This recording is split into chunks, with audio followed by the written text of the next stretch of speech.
Assalamualaikum warahmatullahi wabarakatuh.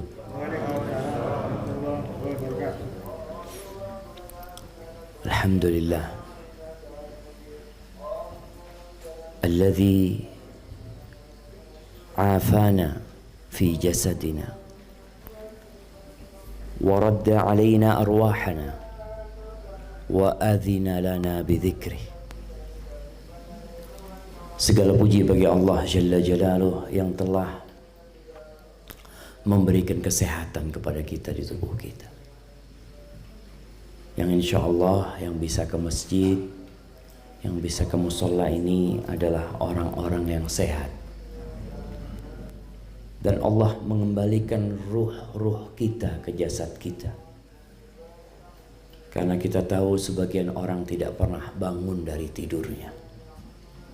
Dia harus pergi meninggalkan dunia ini selama-lamanya.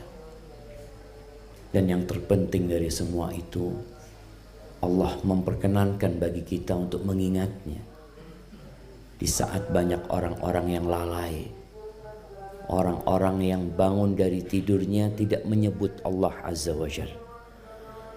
Allahumma salli wa sallim ala sayyidina wa maulana Muhammadin wa ala alihi wa ashabihi ajma'in. Amma ba'd. Ahibati fillah, Ana melihat sebuah fenomena yang merebak di akhir-akhir ini, adanya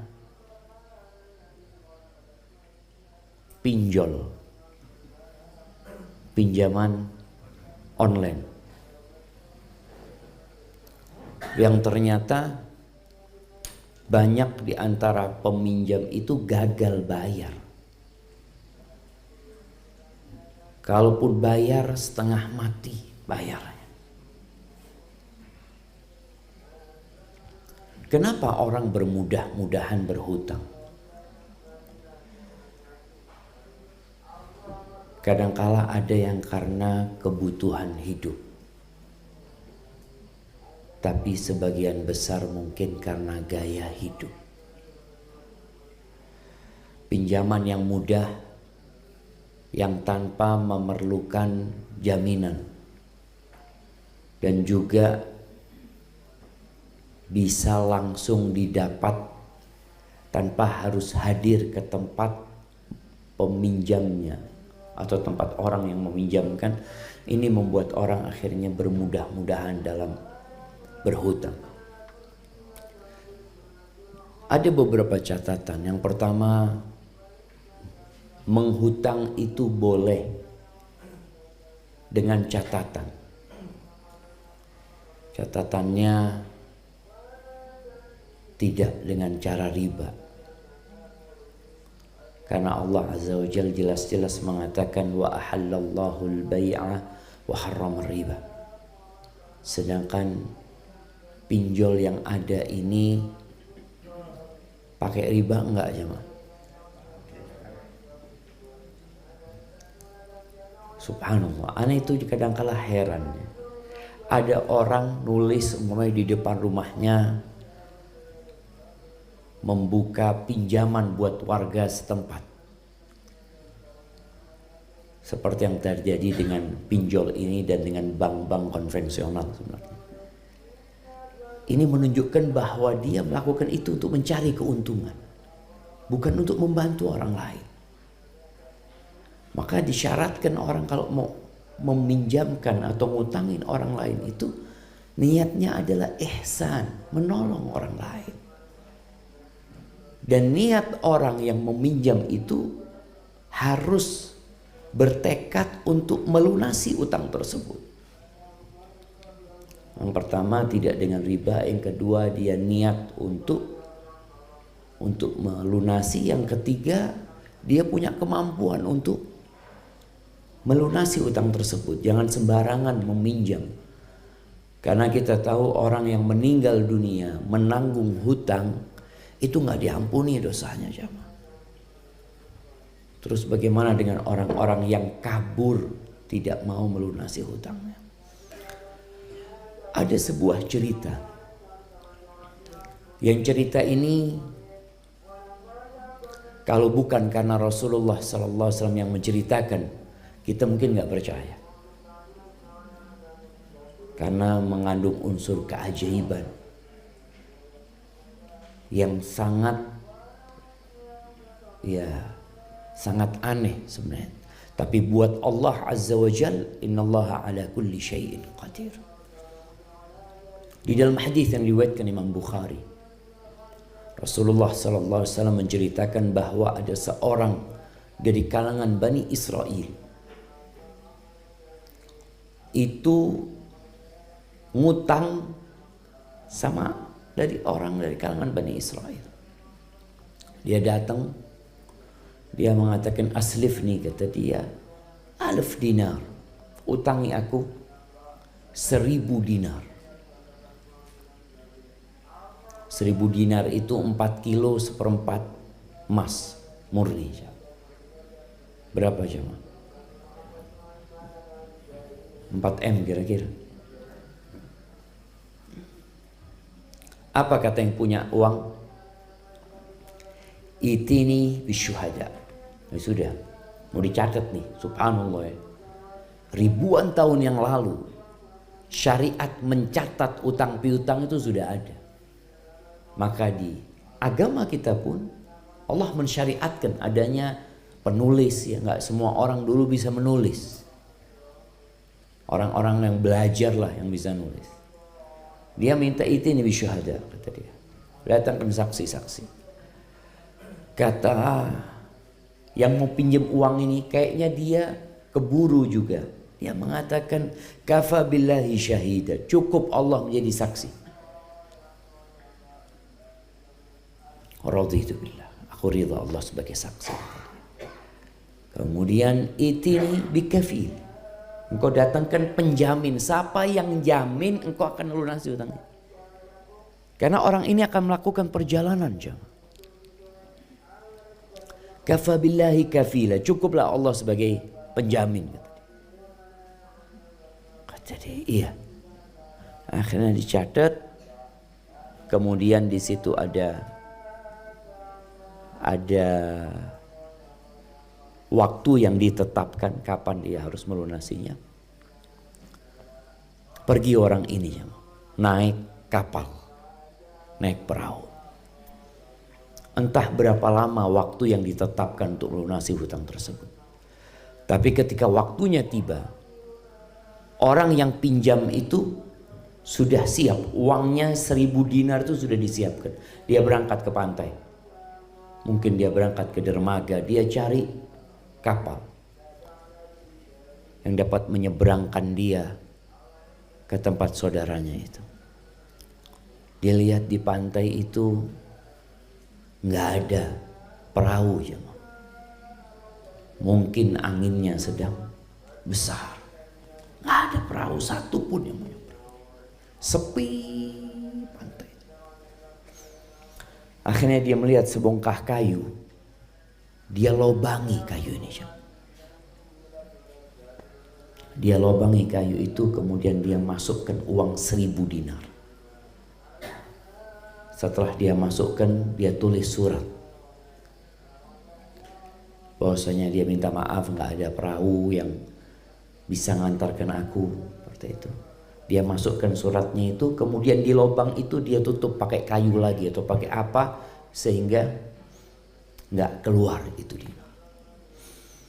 Kemudian dia pegang itu kayu. Ya Allah, kata dia, ini orang kalau berhutang kemudian dia berusaha untuk melunasi utangnya, subhanallah.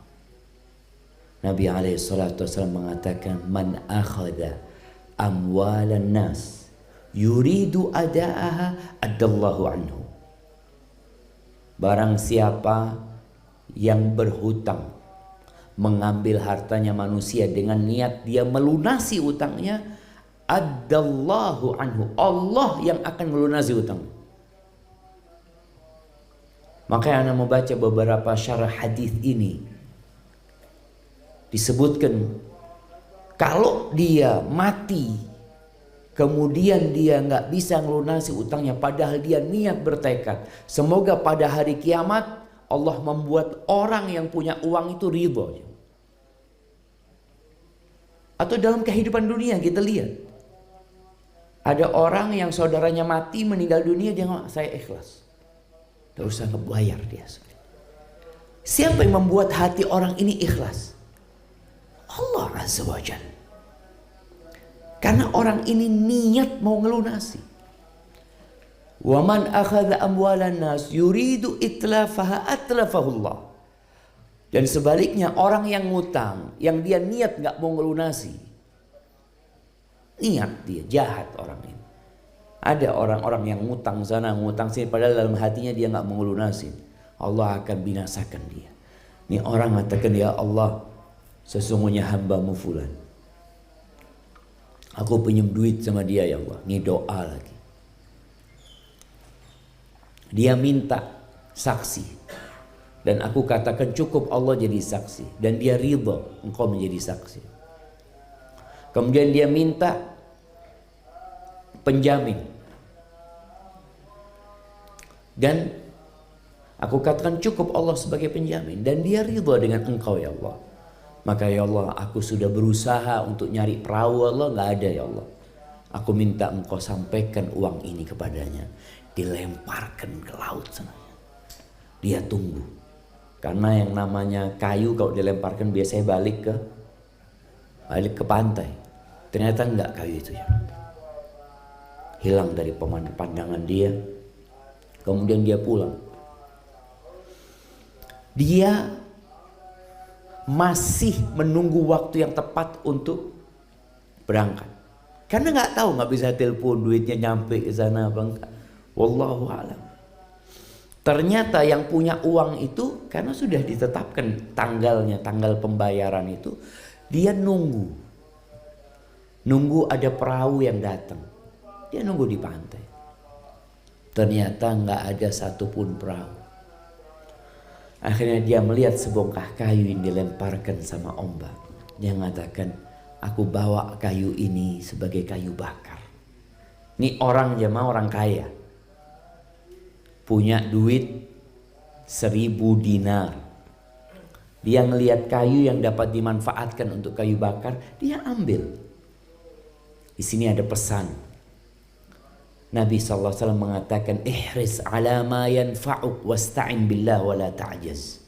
Muslim tuh hendaklah berusaha untuk meraih hal-hal yang bermanfaat buat dia. Apa saja yang bermanfaat. Jadi ini kayu bermanfaat. Dia ambil. Daripada dia pulang dengan tangan kosong, dia ambil tuh kayu. Jangan sampai kita meremehkan hal-hal yang bermanfaat dalam kehidupan ini. Dibawa ke rumahnya. Kita tahu kayu biasanya kalau mau dibuat kayu bakar dibelah tengahnya kan. Dia belah, keluar uang 1000 dinar aja. Dan ada suratnya di situ. Masya Allah ya. Betapa indahnya ketika amanah itu terjaga. Selesai. Udah dia nggak nunggu lagi di pantai. Karena sudah lunas menurut dia. Kawannya yang di sana masih belum yakin dia dengan apa yang terjadi di situ. Dia nunggu lagi, dia bawa 1000 dinar. Ketika ada perahu berangkat dia berangkat, ditemui di rumahnya, dia katakan aku minta maaf. Aku minta maaf. Dia nggak cerita dia melempar kayu ini itu enggak. Karena itu cerita boleh jadi orang itu nggak percaya gitu. Maka dia mengatakan, aku minta maaf karena baru sekarang ketemu perahu yang bisa ngantarkan aku. Aku minta maaf, kata dia. Kata pemilik uang ini, engkau kirim sesuatu enggak? Engkau kirim sesuatu enggak? Ya Allah, aku katakan aku nggak nemu perahu. Maksudnya kirim sesuatu dititipkan kemana? Ke nelayan atau apa? Ini tuh aku baru sekarang nemu perahu, kata dia. Yang bisa datang ke tempatmu ini, yang sebelumnya nggak dapat, kata dia. Kata pemilik uang ini, Allah sudah sampaikan titipan. Sudah sampai uang 1000 dinar. Kala insarif bimalika rasyidan. Kau sudah pulang bawa duit 1000 dinar itu. Tapi kalau pemilik uangnya ini rakus, apa yang akan terjadi? Kita lihat para pelaku riba. Mereka adalah orang-orang serakah yang ingin memanfaatkan kesempatan dalam kesempitan manusia. Dia mencari keuntungan dari orang-orang yang susah.